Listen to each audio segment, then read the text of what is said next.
తాబేలు నిజానికి ప్రతి ఇంటిలో ఉండాలి. మనకి ఇప్పటికీ దేవాలయాల్లో తాబేళ్ళు ఉంచుతారు. ప్రతి దేవాలయంలో తాబేలు ఉంటుంది. పూర్వం ప్రతి నూతిలో ఒక తాబేలు నుంచేవారు. ఎందుకు తాబేటిని ఉంచుతారో తెలుసా? తాబేటి యొక్క దర్శనము మంగళ దర్శనం. తాబేటి వంక చూస్తే మంగళం. అందుకే ఇంట్లో కనీసం తాబేలు బొమ్మ అట్టి ఉంచుకుంటారు. ఉంచుకుని ఒకసారి ప్రయత్నపూర్వకంగా దాని వంక చూస్తారు.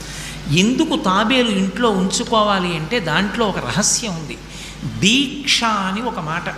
దీక్ష అన్న మాట దేనికి అన్వయం అవుతుంది అంటే యజ్ఞానికి అన్వయం అవుతుంది. యజ్ఞం చేసేటటువంటి వాడు దీక్ష స్వీకరిస్తాడు. దీక్షా స్వీకారం చేశాడు అంటే ఇంటి లోపలికి మళ్ళీ వెళ్ళరు. ఇక పూర్తయిన తర్వాతే ఇంట్లో కడతారు. ఇల్లు విడిచిపెట్టి బయటికి వచ్చేసి దీక్షావస్త్రాలు కట్టుకొని మేళతాళాలతో యాగశాల ప్రవేశం చేస్తారు. ఇక ఎప్పుడు మళ్ళీ ఇంటికి వెళ్ళడం? ఆ యాగం అంతా